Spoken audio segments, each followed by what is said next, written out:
Hi, everybody. I'm in the midst of making a lasagna, a big lasagna, put on Real Housewives, and something takes over my body, and I start making an 18-person lasagna.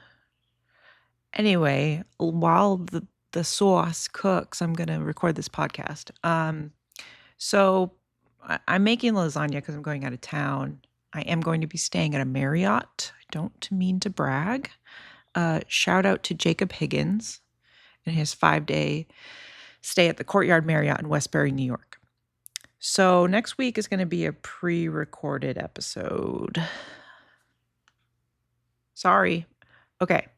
My Coke Zero correspondent, Brian, is reporting another CZ shortage. It might be local to us. He is having to drink Diet Coke, unfortunately. His conclusion is that Coke Zero must be produced in Iran, and it's been affected by the ongoing war.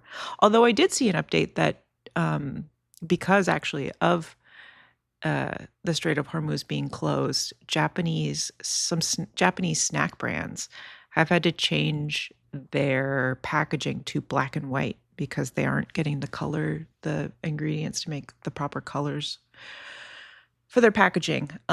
This is only going to affect their snacks distributed in Japan. I don't even know what the snack brand is called. Okay. I want to discuss dishwasher enzymes for a second. The big thing on the internet for the past couple months is don't scrape your food off your plates before you load them into the dishwasher, because the enzymes in the dishwasher fluid, or whatever the hell you put in a dishwasher, are designed to work with the food. Even if this is even remotely true, I think that the point of scraping the food off of your plate before you put it into the dishwasher is so that you don't get a bunch of food stuck in your dishwasher, so that your dishwasher doesn't stink. I actually shouldn't be speaking on this because I've never, as an adult, had a dishwasher. I mean, I actually did have a dishwasher for a couple of years in Brooklyn, but I never used it. I think we used it as storage. I couldn't cook in that apartment because that's the apartment where I had the roommate that only drank milk and ate Kraft Singles. I think I've talked about him before. He drank about a gallon of milk a day, so the fridge was filled with gallons of milk. But he wouldn't drink 1 gallon at a time. He would have like 6 gallons open in the fridge, and he would just like randomly drink from them. And then he always had a big stack of Kraft Singles. And then my other roommate had a Blue Apron subscription. So he had boxes and boxes of Blue Apron food that he didn't use. And he would punch the food down into the fridge and stuff it. So it was like a trash compactor full of Blue Apron food. But then the other roommate, who was really into milk and Kraft Singles, would also punch through the boxes and grab the cheese out like a mouse.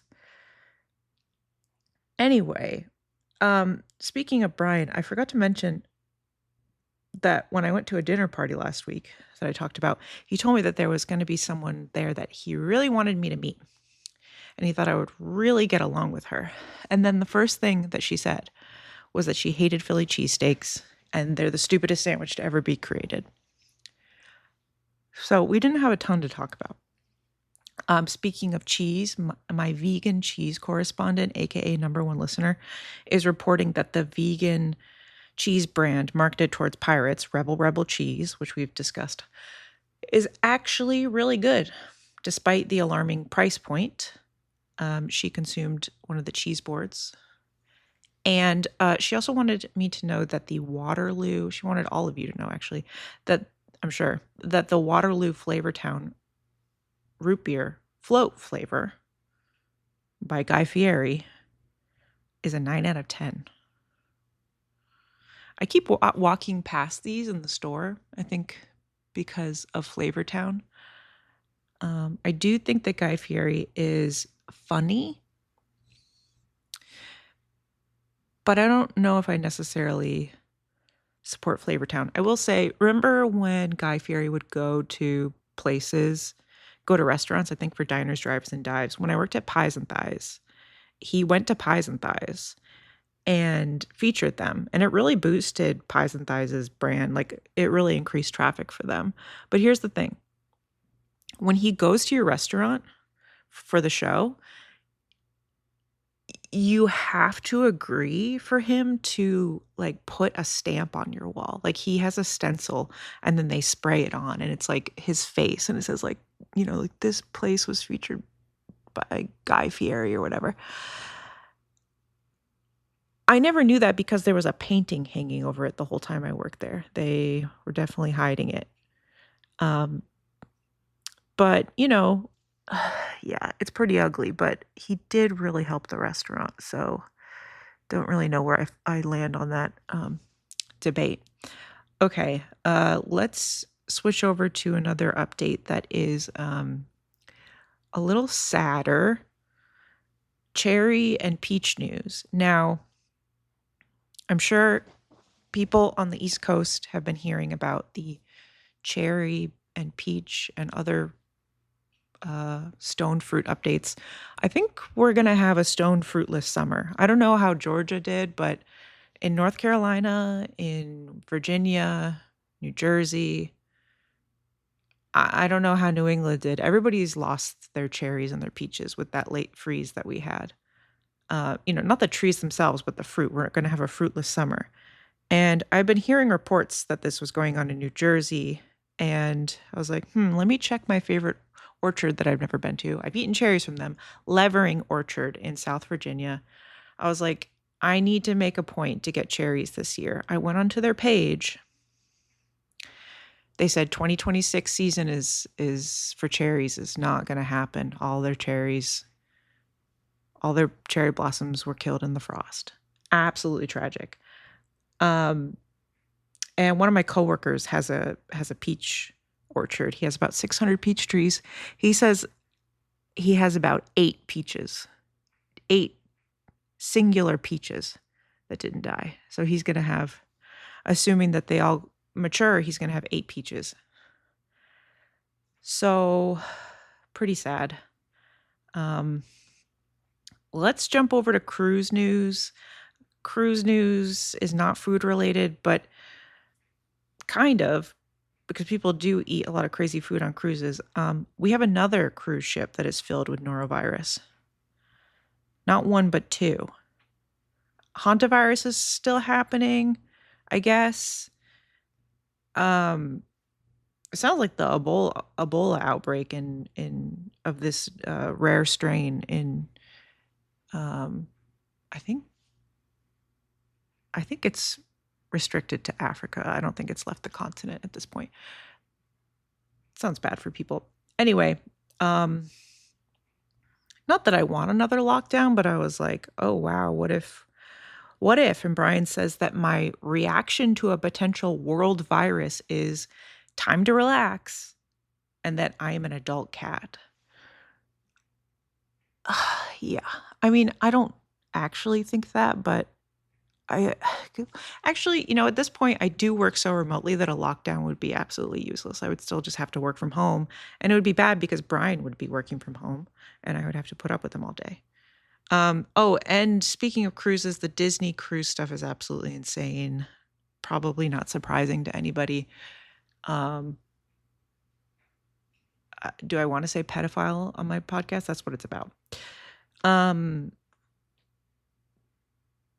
Okay, I am looking for a rum recipe, and I got a tip. So I did mention to my former supervisor that I wanted to make a rum cake for Brian, as you guys know, because that apparently is his favorite cake. And my former supervisor said that in the 80s, she used to make a rum cake recipe from these Bacardi ads that she would see in magazines. Bacardi rum.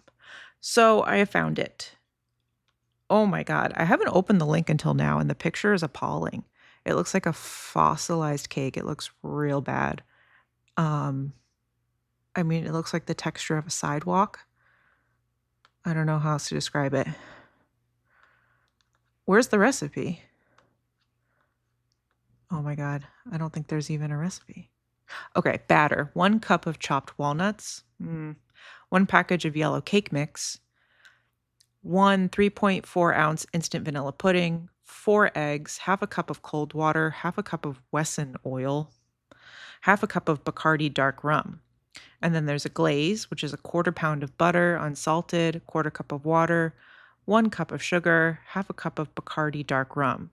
This is actually pretty similar to the rum recipe that is coming up in the next episode, actually, that I found in the cookbooks. So you put the nuts on the bottom of a tube pan, and then yellow cake mix. Have you guys been seeing? Okay, so there are these videos of Prue Leith from Great British Bake Off. And it's these Americans making Prue taste American cake mixes for the first time. She's never had one. And she says that they are better than homemade cake, which I think might be right. I think so. Yeah. I mean, I think homemade frosting is better. I don't know if homemade cake is better than boxed cake mix. I mean, I guess that is homemade. I don't know. I want to do a sausage report, local sausage. So there's a local sausage brand called Niece's, spelled like Reese's. It's a block of sausage that comes in wax paper. It kind of looks like a bar of soap. I personally prefer Bass brand. They have a spicy sausage. And, I couldn't find that a few years back. I was looking all around for it, and it was not available in my food line. Now, I guess Niece's now is having a shortage, and people have been writing into local North Carolina news stations begging reporters to find out why the sausage is not available at Food Line anymore. So this reporter reached out to the USDA. The USDA has reported that the facility in which the sausage is produced was too gross and was shut down. Apparently enough time has passed that they should have been able to resume operations, according to this reporter, but they have not resumed operations.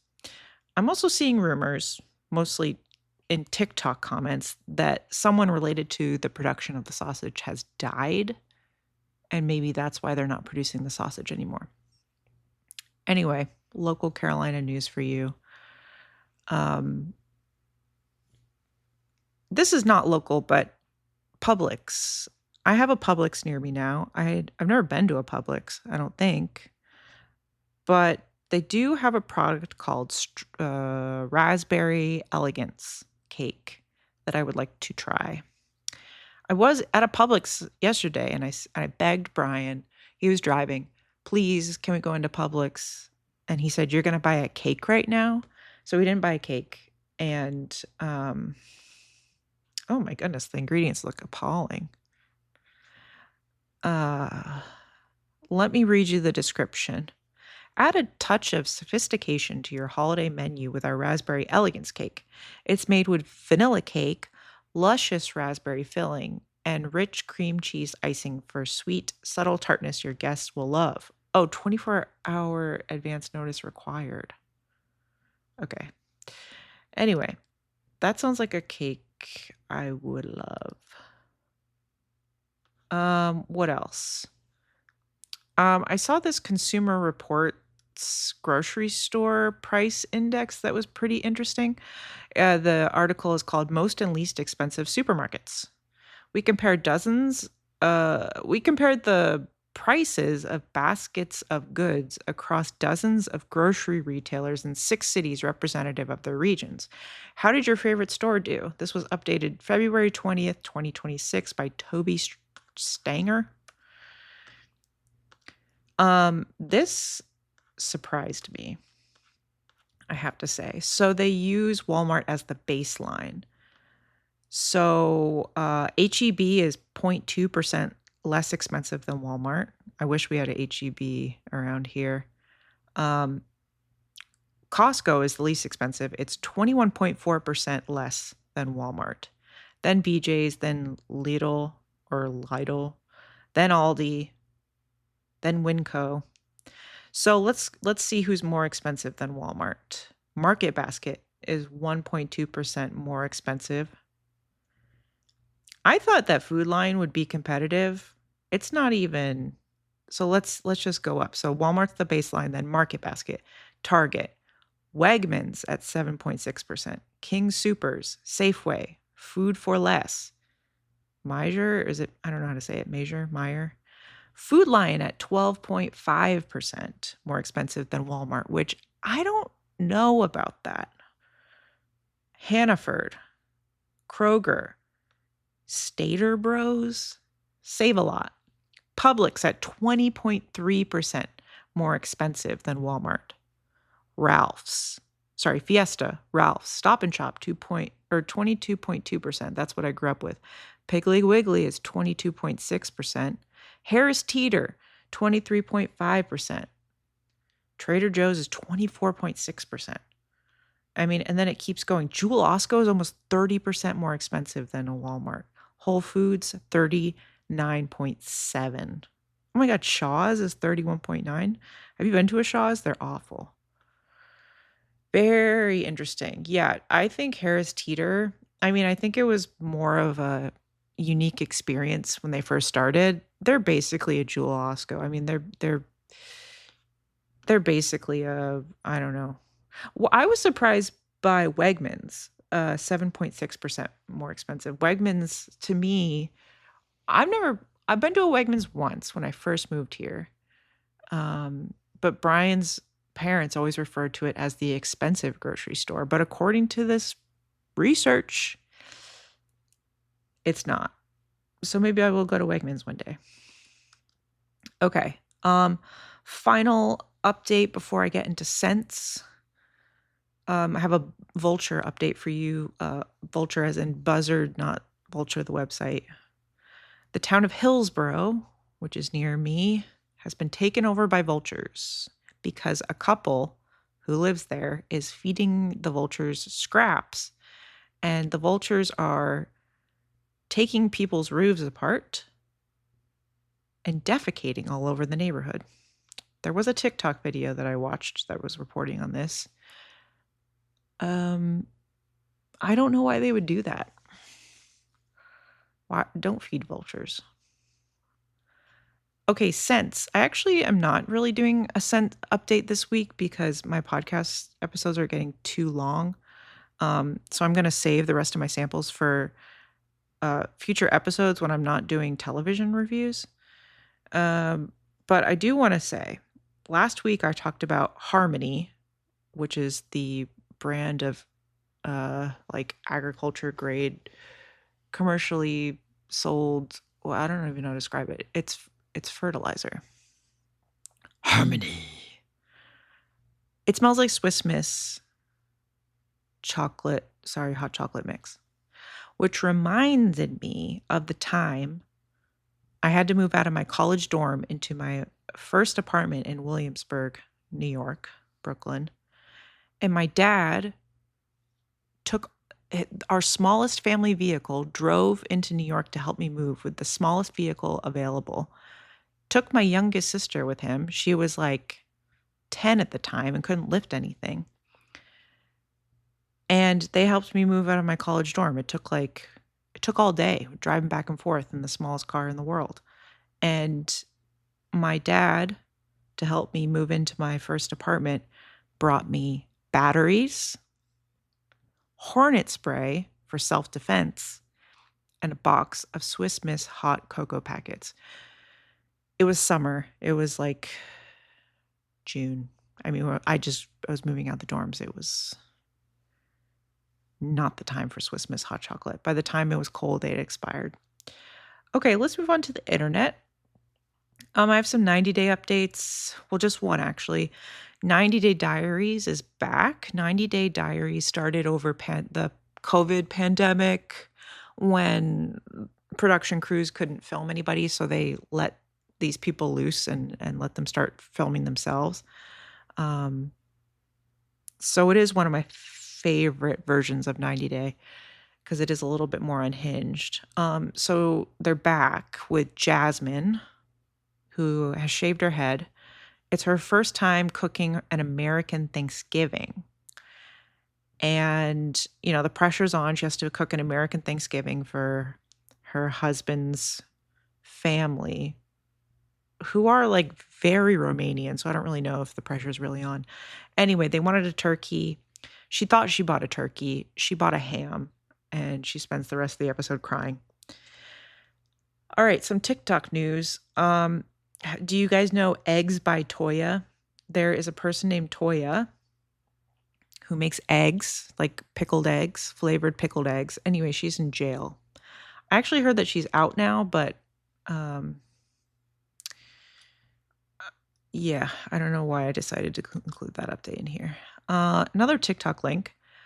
Ooh, okay, so there's this guy named, okay, his username is not real.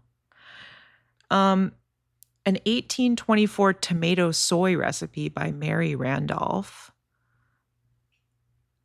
This is a recipe from, I think, like a Virginia housewife cookbook.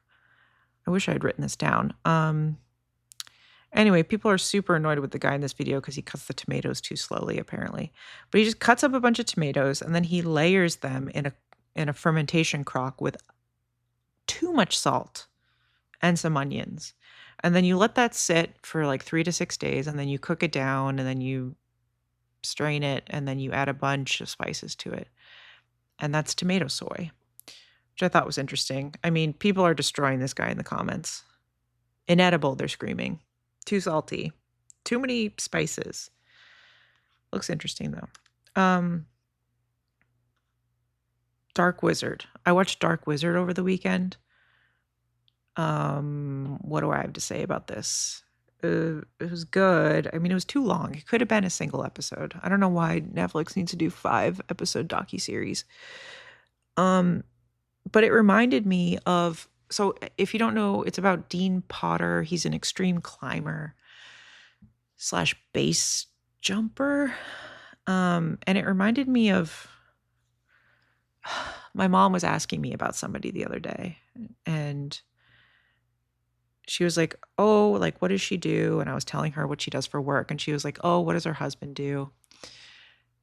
And I was like, I don't know, like break his legs.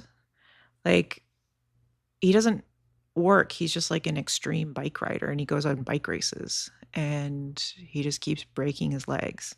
And do you remember Free Solo? I just remember, I think why this bothers me, I remember when I was in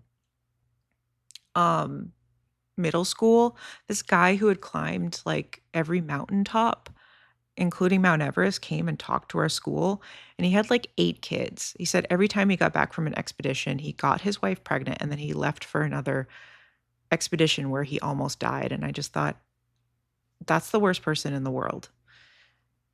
And I think about relationships where one person is like an extreme sports person and they're addicted to it, and then the other person's at home like wondering if they're going to die and like actually taking care of their family.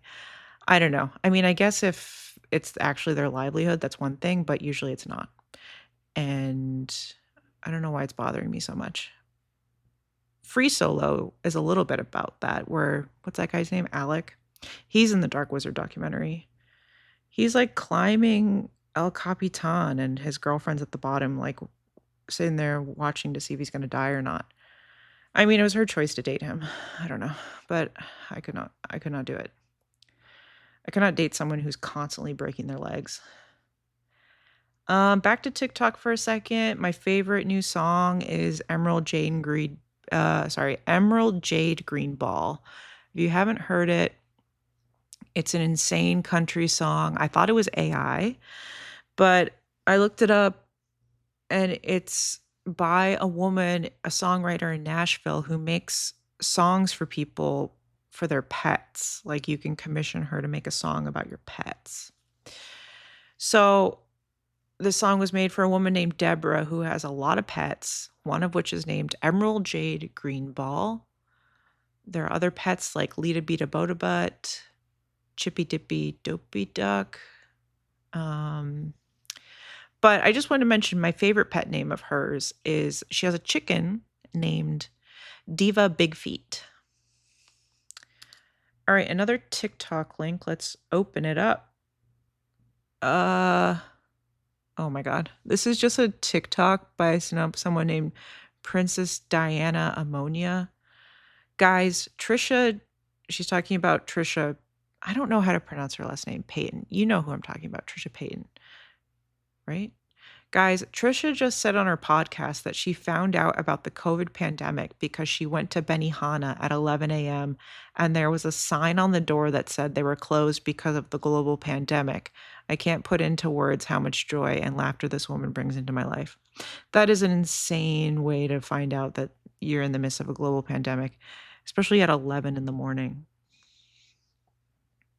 which is also my favorite time to go to a restaurant. Another TikTok video that I can't recommend this video enough. It's by a user simply named Tom, all lowercase, Tom. His handle is Tom294430. He's making a couple different kinds of pizza, and he can't seem to remember any of them. He's throwing trash around his house. It's sort of a masterclass in how to edit or how to not edit. The first half of the video is just a series of clips of him starting over again. And he keeps cutting up the same stromboli and showing us what it looks like inside. It's an incredible video. It's like way too long. Check out his videos. Another person who I'm deeply scared of and I regret following on TikTok, simply called Jake. What is his handle? Let me see if I can find his handle. I mean, I don't even know if I want to share his handle publicly. I'm scared. Okay, Jake08533.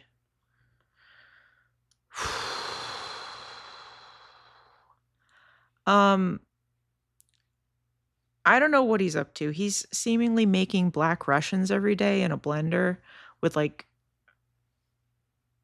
room temperature creamer powder and granulated sugar and coffee and alcohol. And you know, he's going on huge dumpster hauls and finding a ton of milk. I'm scared to even follow him in the off chance that he decides to show up to the homes of the random people that follow him on TikTok and set them on fire or something. I'm constantly, like, as it is, I'm constantly looking out my window to make sure that there aren't any men in my yard. I mean, because sometimes there are, and there have been. It happens more than you would think, considering I do live out in the middle of nowhere. I can't get food delivery to my house, but it happens. I don't remember if I've already talked about the time that I heard men's voices down at the river. I live sort of on a cliff over a river, and I heard men's voices down in the river. We do live near a canoe place where people can bring your canoe and like start paddling down the river, except you really can't because the river's not navigable. It's like too rocky. Anyway, I went down to the river because I heard men, and there were two juggalos down there stuck in a canoe. They had got their canoe stuck on one of the rocks. They were extremely dehydrated. They didn't know what to do. So Brian, we were growing watermelons at the time. Brian took one of our watermelons down there and swam across the river to give it to them, and ended up hanging out with them for most of the rest of the night. And sometimes they still text each other. Anyway, that's not really related to Jake, but TikTok, let's move on to another TikTok thing. Perpetual stew that lives in a closet. So I heard these guys talking about this other TikTok creator who has created a perpetual stew. It's like over a year old now. It started on the counter. I think it got too big and they had to move it to the corner of a room on the floor. I think it's gotten big enough that it has its own closet now. And it's like smells really bad. I mean, I don't know about perpetual stew. And they just keep adding, I don't know. Can you get sick from it? I can't imagine you can't get sick from it. I guess he's added like 300 garlic cloves to it. Um, I don't know. He put Hennessy in it, baked beans. The creators described the stew as sulfuric. An insidious aroma emanates from the stew today. Day 347, and the guy said something has gone horribly wrong. Oof.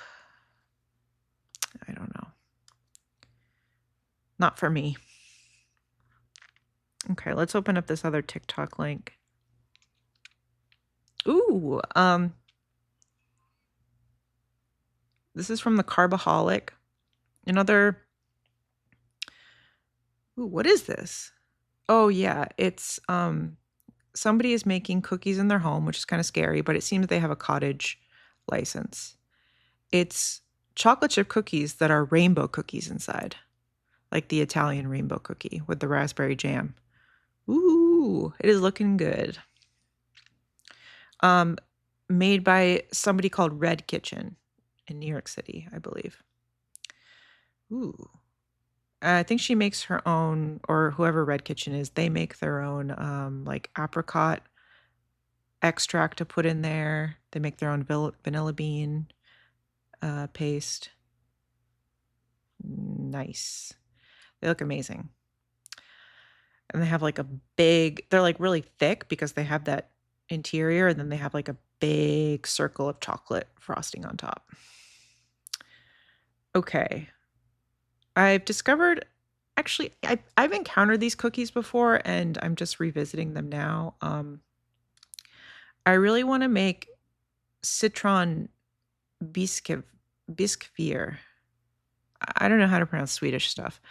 There's a Swedish cookie, and it's like an almond cookie base, and then you put buttercream, and then you dip it in chocolate to sort of seal the buttercream around the cookie. I love a filled cookie. It's like those like Pim's. What do you call those British cookies? British cookies with like raspberry jam inside, but it's on a cookie base. Yeah, LU brand Pim's, PIM. Raspberry biscuits. Ooh, and then they have the chocolate coating. Love it. This kind of reminds me of that. Ooh, I think actually, so cookie base, and then a layer of raspberry jam, and then maybe a layer of like a whipped chocolate ganache, and then dip in chocolate. I think that's what I would like to do. Yeah, whipped ganache. What is that creator's name? Her name is Manuela. She's like Finnish or something, and she makes a lot of she makes a lot of really soft looking cakes, and then whipped like ganache fillings. She says don't do buttercream, like the butter's too much, like do like a ganache, like cream based whipped filling for your cakes. And I think that's what I'm looking for. I don't know. I'll try it. All of her recipes are paywalled. She has an app called Love Manuela, which is super annoying. Oh, she's from Norway. Manuela Kjælen. I don't know how to say that stuff. Anyway, I guess I'll never know. But she does. So this is her chocolate frosting. I don't have the recipe. This is based on the videos that I'm seeing. You take cream, cocoa powder, powdered sugar, and then some other ingredient, which I'm guessing might be cinnamon. I couldn't tell. And then you heat it up just to like bloom the cocoa powder. Then you cool it overnight. Then you whip it the next day. You could also just go straight into whipping this all together. But it's basically like a whipped ganache, I guess. But no chocolate itself. So I don't know. Does it deflate? Because it is basically just a flavored whipped cream. Does it hold? Can you make a cake a couple days in advance? Will it hold? I don't know. Okay, what else do we have to talk about in the internet? Brian woke up the other morning, and the first thing he said to me was, "Who are Kyle and Amanda?"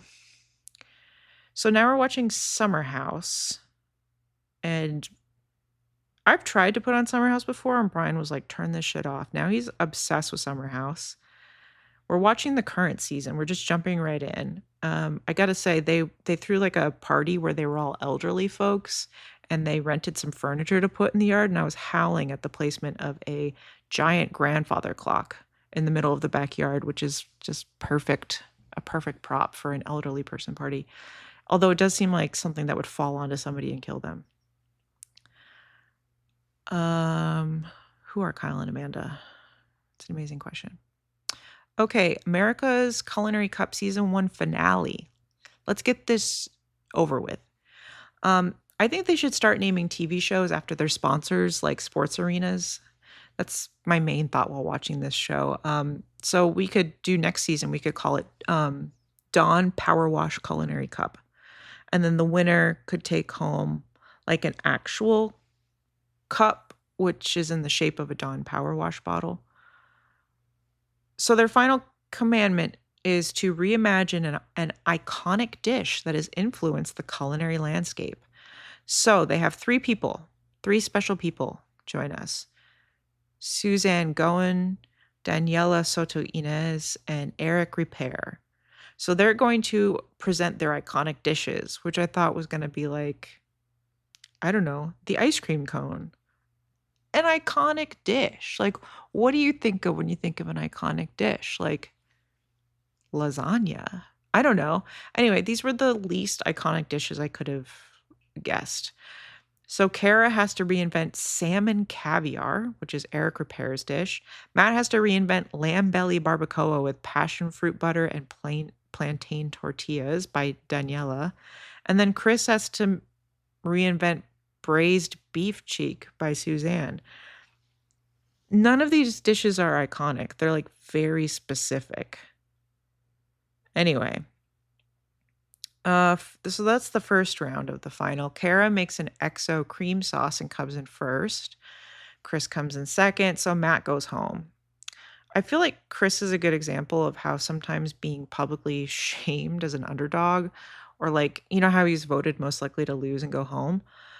I feel like that put him in the mindset of like him not having anything else to lose, and has sort of allowed him to just go for it and be himself.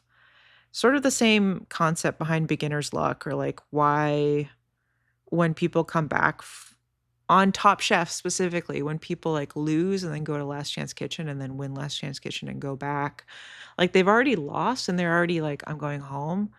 And that's how Kristen, the host, won. It's sort of multiple people have won that way. Anyway, whereas compared to like Buddha and Matt, who both have to live up to these big previous wins, it's a lot of pressure and they just don't perform as well. Okay, so their final challenge, Kara versus Chris. Never thought Kara would make it to the final. Make a 3-course meal is the challenge.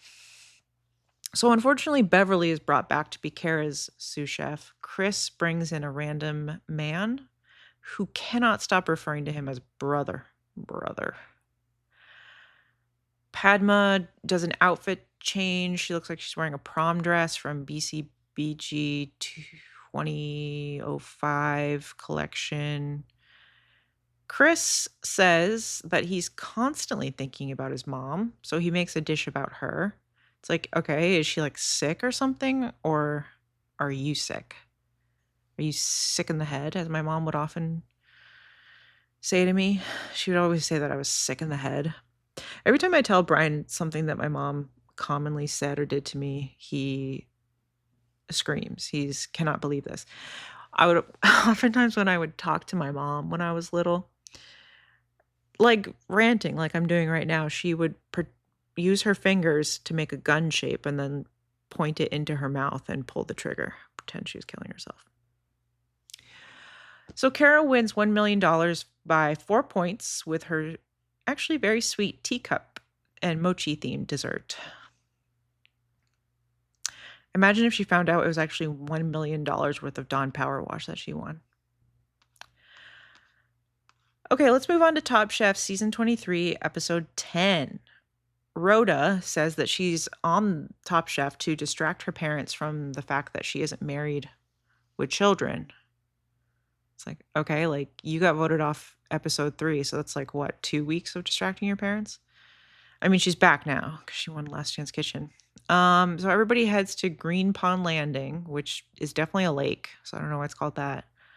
They're gonna do a mise en place race sponsored by a dishwasher soap. So that's amazing. It's called Finish. So they have to uh, prep scuppernong grapes, which are a weed in my backyard. Um, they're pretty good. I like how sour they are, but they're kind of weird. The skin's really thick. I don't like grapes. So everybody's butchering these grapes. They're unidentifiable as a grape by the end of things. They also have to prep corn, pecans, and shrimp. And then the winning team has to cook a dish featuring all these prepped ingredients to compete for $10,000. Rhoda wins because she makes a salad dressing with the grapes. Elimination challenge. They each get a boat and they have to catch fish and make something from them. Sherry says that the only time she went fishing, she caught a couple of beer cans, and that was it. 3 or 4 of the contestants don't catch any fish, so they are given 3 pity fish, which are spotted bass. They should have been sent home. It would be funny if they all of a sudden it was like a fishing competition, everybody went home. There's a Voss, very obvious Voss water placement.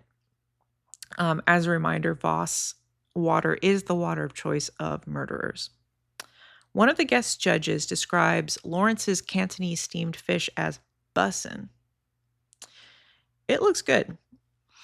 So, spoiler alert, Lawrence wins for the 4th time.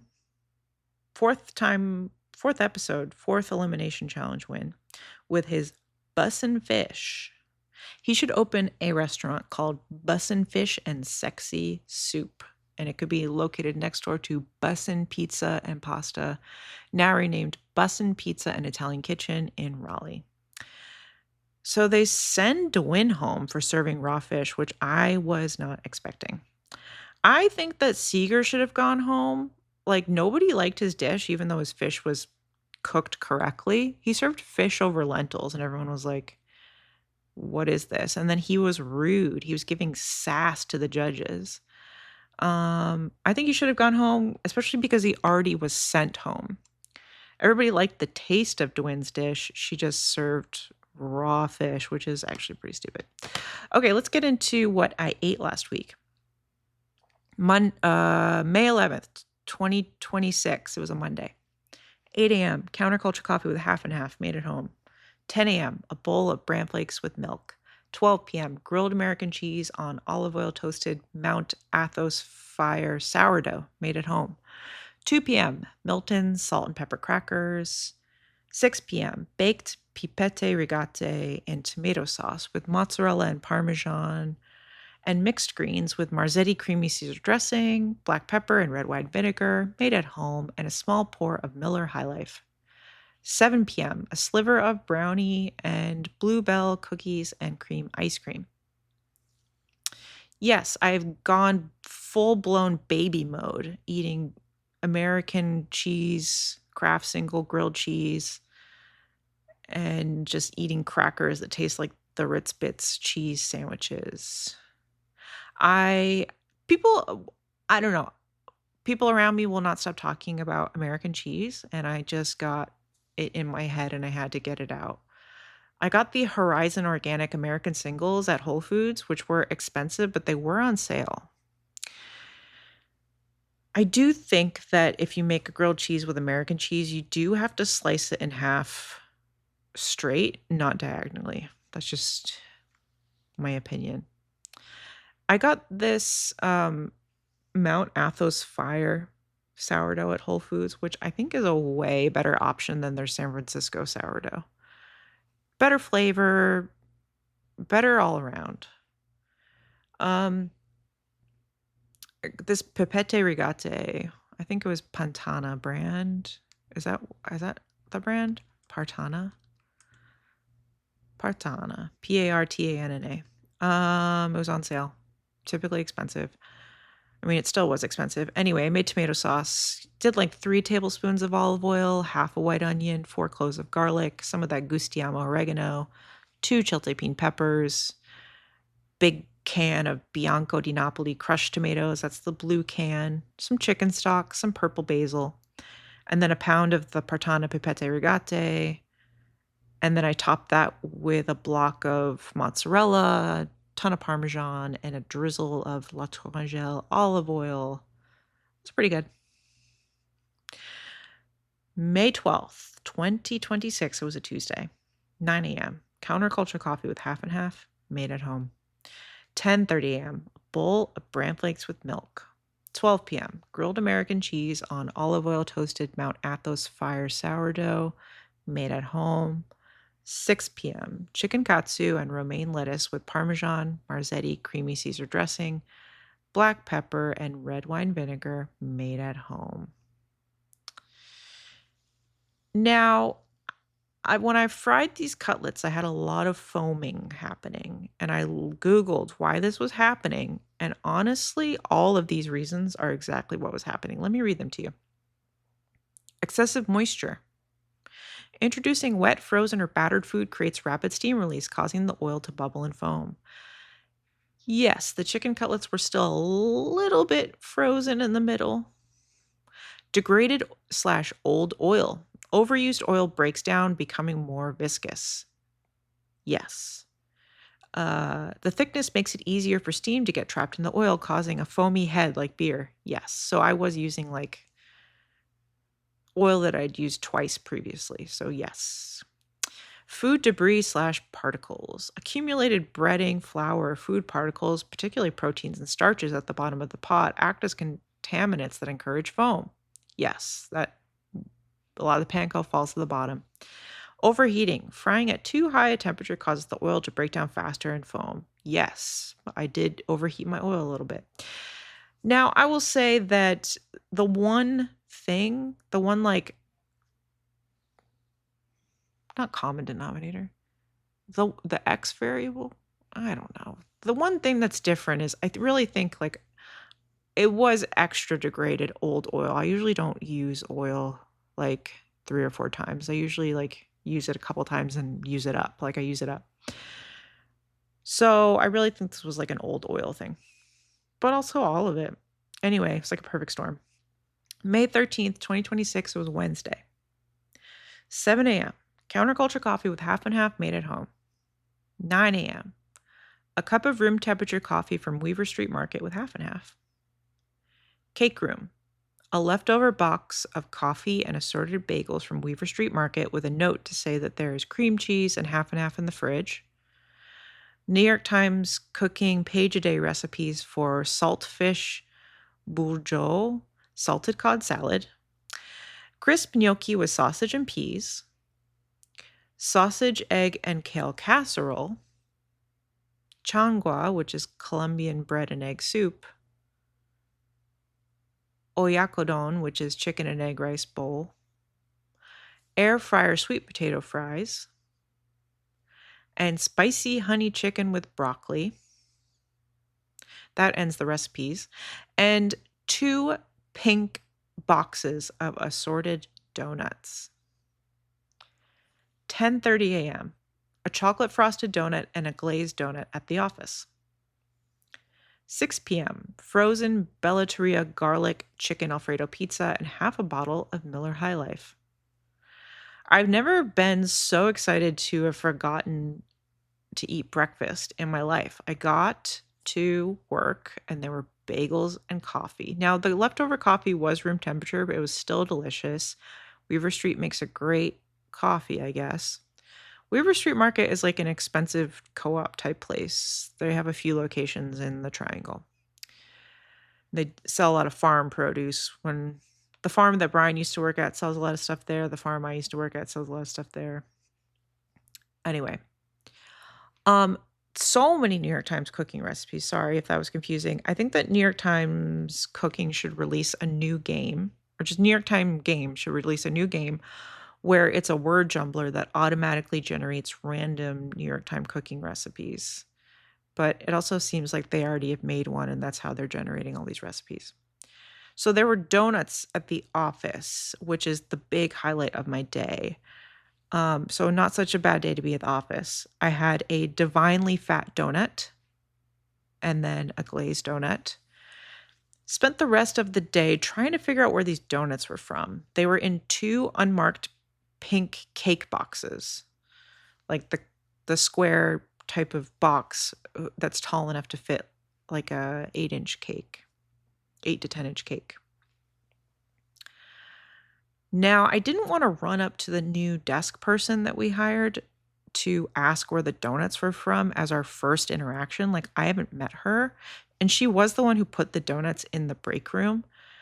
It just feels like, have you seen that episode of The Office where they're doing a party for Oscar, like a Mexican themed party, and Meredith uh, buys these chimichangas, and Creed goes up to her and says, like, where did you get these chimichangas? And she's like, the grocery store. And he's like, what aisle? And she's like, I don't know. And he's like, draw me a map, mama.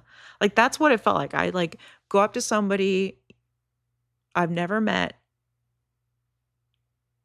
Where are these donuts from? Like, that's your first interaction with me begging to know where these donuts are from. I don't know.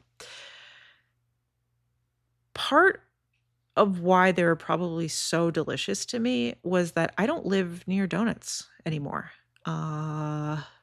Yeah, so I don't, I used to eat donuts all the time. Even in Chicago, it's like on the north side, there were a lot of donuts, but they were like those specialty donuts. And I was like, oh my God, I just want a basic donut. Living in New York, living in New England, there are donuts everywhere. I spent my life eating donuts. Chicago, I kind of fell off a little bit. And then now it's like, I got to drive 40 minutes to an hour to find a donut place. So yeah, and then I still couldn't figure out where they were from. I spent most of my evening after work on Google Maps trying to figure out where these donuts were from. I even texted people. I was like, people who know donuts, like my former supervisor, I was like, where are these donuts from? If I had to guess, if I had to put money on it, I would say NC Jelly Donuts, which has 2 locations in the Triangle. Cheap, it's like one of those like casual places where it seems like, yeah, you would stop here to get some donuts for the office. They have all the consistent, like the flavor, like they had like a fruity pebble flavor and like a weird red donut. I think the flavors were consistent with NC Jelly Donuts menu. Also, NC Jelly Donuts seems to have very inconsistent boxes that includes cake boxes, and they don't really seem to have branding. So I think that's a good sign that maybe it was NC Jelly Donuts. Okay, at work, I had to do some investigation into some journals, and I found a journal about meat science, which is a science, I guess. I don't think you can major in meat science. Maybe correct me if I'm wrong. But there is a society called the American Meat Science Association. They have meat science resources. They study meat science. Looks like salmonella, colors of meat, alternative curing, anatomy of a meat product label. Okay. I remember when I first graduated college, I went home for the summer, and my dad, I worked at Milk Bar right after college, and my dad was appalled, and he said, well, if you like food and you want to work in food, you need a real food job. And he made me go on the government job website and look up food jobs that were associated with the government. And he tried to get me to apply to a meat processing plant in Alabama. They're not hiring art history majors who are, I don't think I was even 21 when I graduated college. They're not looking to hire me to inspect it. Like, just no sense of what trying to find a job after college is like. Anyway, speaking of meat, went to the grocery store after work to get some stuff to make the big lasagna so that Brian will not pass away while I'm out of town. And I've noticed I've generally stopped buying beef because it is so expensive. Um, I was like, let me just pick up some cheap beef at Food Lion. Um, it's not cheap there. The price of beef at Food Lion is more expensive than the federal minimum wage per hour. Hamburger Helper is going to go out of business. Do you think that Billie Eilish is controlling the beef prices? And if so, I think she should put out a product called Tofu Helper and help the people of America navigate this new reality. Hamburger Helper. And of course, the one time I buy something at full price, it goes on sale the next week at every grocery store in my vicinity. I talked about how the Japanese barbecue sauce brand Bachan's is being bought by private equity. So I bought a bottle for $9.99. It's now at $6.99 at Whole Foods, and then it's $7.49 at Food Lion. I also bought a ton of tricolor pasta for Brian so he doesn't die. May 14th, 2026 was a Thursday. 8 a.m. Counterculture coffee with half and half made at home. 10 a.m. Grilled American cheese on butter-toasted Mount Athos fire sourdough made at home. 12 p.m. Utz extra dark sourdough pretzels. 2:30 p.m. Cherries. 6:30 p.m. Pantana calamarata with roasted broccoli, navy beans, parmesan, and lemon made at home, and a bottle of Miller High Life. So I got 2-for-1 bags of pretzels at Food Lion, which I thought was a pretty good deal. So they were $2 each. Big bag of pretzels. Always good to have a extra bag of a snack when you have guests coming over, which I will when I get back out of town. My sisters. Come over to my house and dry out your mouth on a nice salty snack. Speaking of dry, I love a Miller High Life. I used to think that they were too sweet, but compared to a lot of these like brewery beers, Miller High Life is nice and dry. I love a nice dry sip. So I made calamarata, which are those like rings. And Brian said, "Oh, is this pacari?" And I was like, "No, pacari's longer. This is calamarata." So we went on to the pacari Wikipedia page because he always needs to fact check me. I have a photo of my pasta that I made up on the Wikipedia page. When I lived in Chicago, I bought pacari rigati, and made it with pork ragu, and I uploaded a photo. So if you go to the Paccheri, Paccheri Wikipedia page, there's a picture of pasta that I made on there as the example of what the pasta looks like. I went to the Calamarata Wikipedia page to see if I had also done that. No, there's no example pasta dish on there. And I was like, well, let me upload one because I've definitely cooked Calamarata before.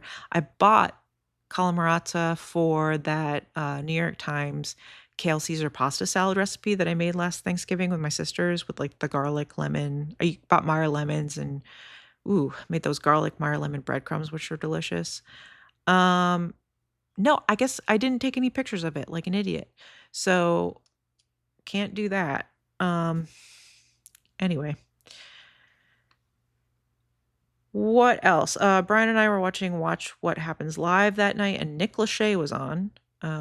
Brian went on to Nick Lachey's Wikipedia page. We love spending time on Wikipedia if you didn't pick up on that, to read about him, and pulled out this quote from Nick Lachey's Wikipedia page that I just wanted to share with you. In December 1998, Lachey and fellow singer Jessica Simpson were introduced by their shared manager at a Christmas event. They subsequently began dating after meeting again at a Teen People event in January 1999, but broke up for 5 months beginning in April 2001 until getting back together following the September 11th attacks. Wow. Nothing like a terrorist attack to bring a couple back together. Speaking of 9/11, I was driving behind a car the other day and I couldn't see their license plate. It said something weird. And it made me think that their license, this was not their vanity plate, but I thought it said pre 9/11, which I think would be a really funny vanity plate. If you can get it, they might reject it. I will be talking more about license plates in a few minutes. Okay, May 15th, 2026. It was a Friday. 8 a.m. Counterculture coffee with half and half made at home. 9:30 a.m. 2 sunny eggs over olive oil toasted Mount Athos fire sourdough with white American cheese and Texas Pete garlic hot sauce made at home. 12 p.m. Utz extra dark sourdough pretzels. 6 p.m. Pork tenderloin over navy beans with La Tourangelle olive oil and white onion made at home, and a small pour of Flying Machine Plain Arms Vienna Lager.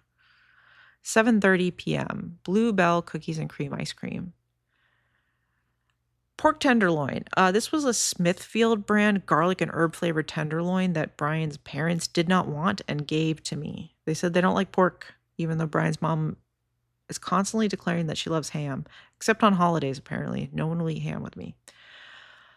Now, we've had this product before at Brian's parents' house. It's a strange product that, while being overcooked, it also simultaneously feels raw in the middle. Something wrong with it. I cooked it perfectly. It temped up to 140, rested 145, and it just feels weird and raw in the middle. I don't know what's going on with it. It's disgusting. I don't want to buy like weird flavored meat from Food Lion. Also, this Flying Machine Plain Arms Vienna Lager was disgusting. It tasted tropical and sweet. Brian said that this is what Vienna lagers taste like. They taste malty and caramelized. I guess I don't like Vienna lagers. And I have to say that this Bluebell cookies and cream ice cream is an incredible batch. Maybe I just got lucky. Okay, May 16th, 2026. It was a Saturday. 8 a.m. Counterculture coffee with half and half made at home. 10 a.m. A pork sausage breakfast burrito with red and green salsa, guacamole, black beans, and sour cream, and a cardamom cold brew coffee with half and half at Hatch Burritos in Durham, North Carolina. 3:30 p.m. Cherries. 7 p.m. Bluebell cookies and cream ice cream and a handful of pretzels. I did buy myself consolation cherries, knowing that we're not going to get any real local cherries. Love cherries. I love plums. I think plums are one of my favorite fruit. But plums can be hit or miss, and you really got to like eat one. You can only eat like 1 or 2 plums max, and if it's not a good plum, it's kind of a waste. That's why cherries are nice, because it's really the same experience for the most part, very similar. They're very heavily related fruit. But if you get like a bad cherry here and there, it's not a big deal. You can just eat a few more good cherries. So I like cherries. I think that they are the way to go. So sad that they all died. So I had some friends visiting. They said, we're coming down on a road trip. We're stopping in Durham overnight.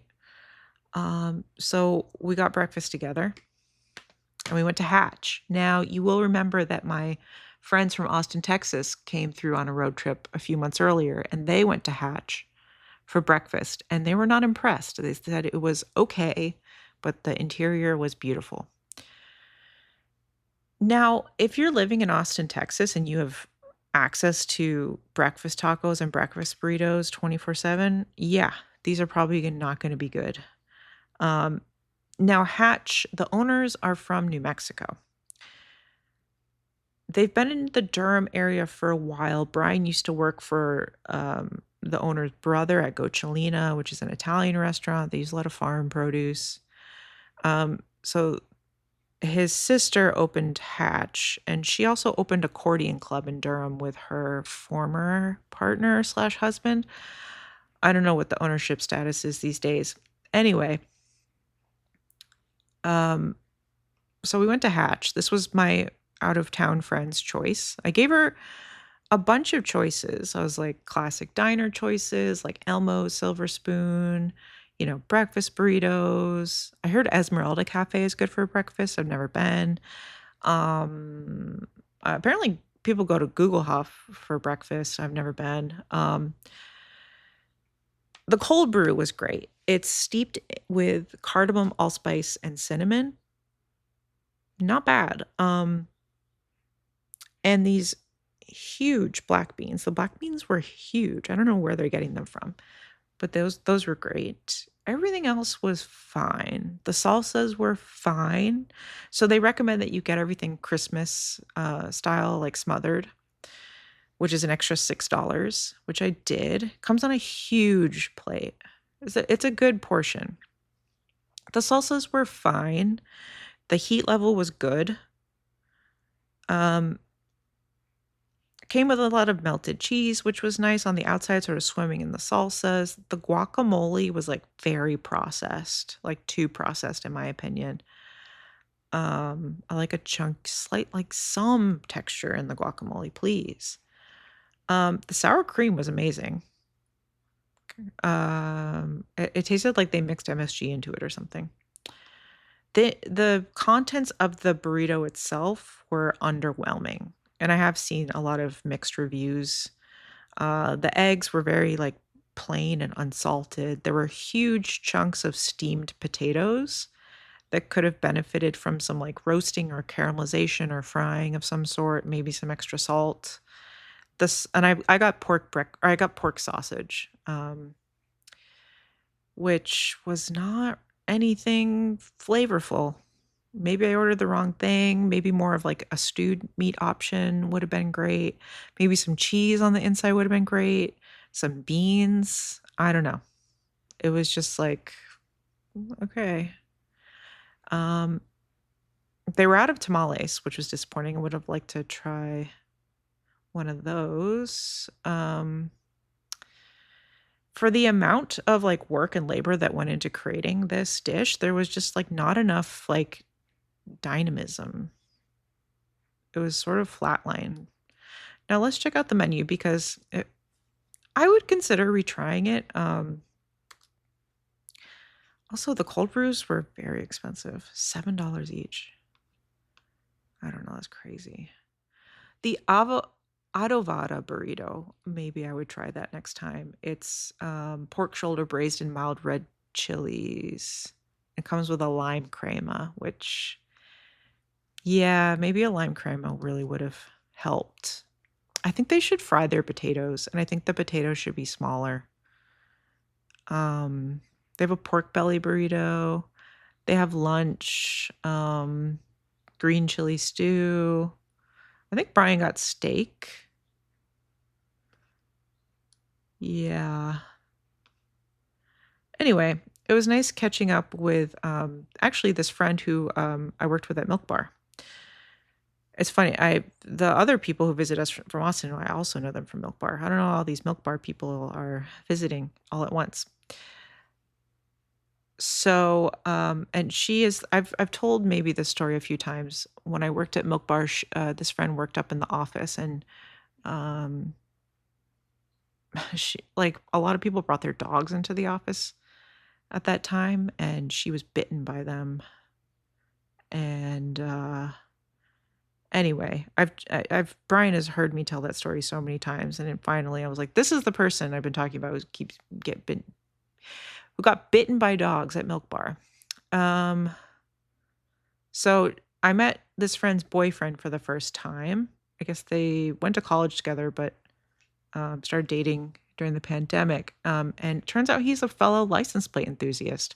He really liked my license plate because it starts with LLL. I'm not going to give away my license plate, but I didn't pick it out. I guess he's really intrigued by 3-letter strings in the license plates, and he's been sending FOIA requests to different DMVs, trying to figure out which 3-letter strings are banned. He says that they banned some 3-letter strings like KKK or like probably ass or something, like who knows. Um, he did explain what FOIA was to me, which is funny, as if I'm not constantly trying to FOIA information. It's like, I mean, he did just meet me, so he doesn't know what the hell I'm up to. Um, but I guess that's how a lot of these they referenced a blog, and then I Googled it, and there are a ton of blogs or like Instagrams or just like accounts in general that show rejected vanity plate requests. And people usually get that information, I guess, by FOIAing it. And something that I personally find interesting about license plates that intersects with the work that I do, like my like my day job, is that you have to apply and you get rejected sometimes because license plates are considered government speech. So they reserve the right to reject your request for a personalized vanity plate, which you probably all already know.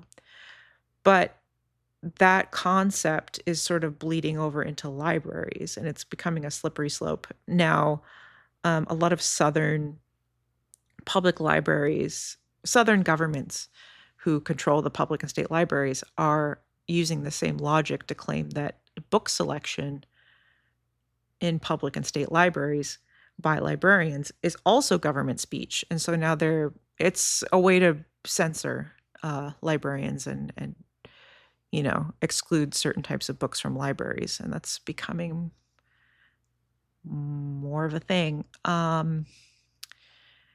Anyway, I told my friend's boyfriend about how every year I try to see every state license plate with bonus points for Puerto Rico, which I did see in Baltimore, Canadian territory, or any territories. I keep seeing, is it Barbados or the Bahamas? No, Bahamas. Is that a territory? Obviously, Barbados is not. Of the US, I mean, and Canadian provinces. So, and I am competing with my sister currently. I think she's going to beat me because she only has West Virginia left, and she's obviously going to see that when she visits. I can't see Wyoming. Wyoming is the hardest for me. That's the only one I have left for the year, Wyoming. You see Hawaii more than you think because there's a military base in Hawaii, so people will get their cars shipped from Hawaii to like a base in North Carolina or DC area. So you see a lot of Hawaii plates because I guess you can get your cars shipped for free. So people just like bring their Hawaiian cars back. So my friend's boyfriend asked me how I keep track of the license plate, and I told him about this state app that I use. It's like an app about states. I don't know how other people I don't know what other people are using it for, but I track state plates on it. I'm also kind of competing all the time with a friend's mother who doesn't know that I'm competing with her. Also, my visiting friend from Milk Bar reminded me of the chocolate chip passion fruit milk bar cake that was also a seasonal flavor, and she said that was her favorite. And I previously stated that my favorite milk bar cake flavor was the pickled strawberry jam and lemon, I believe it was, which was a spring flavor. Anyway, this friend informed me that these seasonal cake flavors don't really exist in the same way that they used to now that Milk Bar has expanded so much, which is sad. Also, yes, eating a bowl of vanilla ice cream with a side of pretzels, it was basically my dinner, is basically the equivalent of the time that we ate dinner with Brian's parents, then we ate dessert, then we watched Brian's dad pull a dinner plate out of the cabinet, pile a mound of vanilla ice cream in the middle, and then place 2 slices of white bread on each side. Then he sat down at the table and ate it all. And then he put his head face down on the table and sat there in silence. That's basically my dinner. Okay. May 17th, 2026. It was a Sunday, 8 a.m. counterculture coffee with half and half made at home. 10 a.m., buttermilk pancakes and Neiman Ranch bacon with Danish butter and maple syrup made at home. 2:30 p.m., Utz extra dark sourdough pretzels. 4:30 p.m., a BLT and cheese curds from Cookout in Oxford, North Carolina. 7 p.m., Blue Bell cookies and cream ice cream. Woke up and thought, I'm going to make pancakes today. I don't know what came over me. I think it's because people keep giving us bottles of maple syrup, and we're up to 3 bottles of maple syrup, and I'm like, we got to do something about this. So I'm still trying to work through a bottle from Boone, North Carolina, which is in the mountains, from Brian's old coworker. It's been in the fridge for like 3 years now. I hear that maple syrup goes bad, like real maple syrup goes bad, but I don't know. So it still tasted fine. I did try the new Whole Foods store brand European style salted butter that is imported from Denmark. It is a new product, and it's not bad. It's nice and yellow and salty. This Neiman Ranch bacon was fine. It smelled like, when I cooked it, it smelled like it came from an older pig. I forget the term for that, but you know what I'm talking about. Cheaper grocery stores will sell you older pig meat and it smells bad. I cooked it in the oven on a sheet tray with a wire rack like Ina Garten does. I don't know if I would do that again, to be honest. So I ended up making the Alison Roman perfect buttermilk pancakes recipe, which I am highly recommending. So I did a half version. I have the recipe. I technically did like a heaping half, which when I like to sometimes do a heaping half, I will call it. I will say, so the full recipe serves 4, which is why I cut it in half. Still too many pancakes. Like I could have done a third of the recipe maybe, or like a fourth. Also, didn't Alison Roman get canceled? I remember I had her cookbook in my house. My sister gave it to me for my birthday, and I got rid of her cookbook because I was scared to have her cookbook in my house because she got canceled after like some like racist comment she made about like Chrissy Teigen, I think, or like she got in a fight with Chrissy Teigen. I don't even remember anymore. I'm not going to bother looking it up, but I regret getting rid of her book if she's like back in action and not actually canceled. I don't know. She's back like Louis C.K., I guess, but should she be back? I don't know. I don't remember. Question mark. This recipe was great regardless. Here's the recipe. 2 cups of all-purpose flour. I used a heaping cup. 3 tablespoons of sugar. I used about 2 tablespoons. 1.5 teaspoons of baking powder. I used about 1, a scant teaspoon, I would say. 1.5 teaspoons of baking soda. I used a scant teaspoon. 1.25 teaspoons of kosher salt. I used almost 1. Diamond Crystal. 2.5 cups of buttermilk. I used 1.25 plus about another quarter of regular milk because my buttermilk was super thick and old. 2 large eggs. I used 1. 3 tablespoons of melted butter. I used 2. And then vegetable canola or coconut oil for the pan. But then when you actually read the instructions in the recipe, it says put olive oil in the pan, which is weird. I did use vegetable oil, and I used a lot of it, and it developed a really nice brown crust.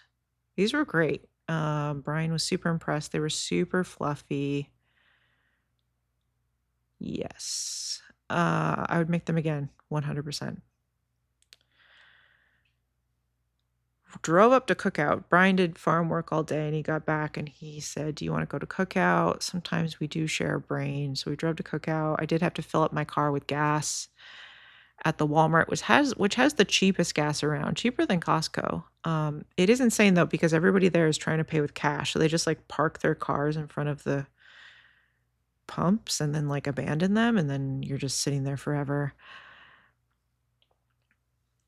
The whole time we were sitting there, Brian was, what's that South Park character where he is like the Vietnam vet? I think he has like one arm. This is so fucked up, but he has like the voice box thing.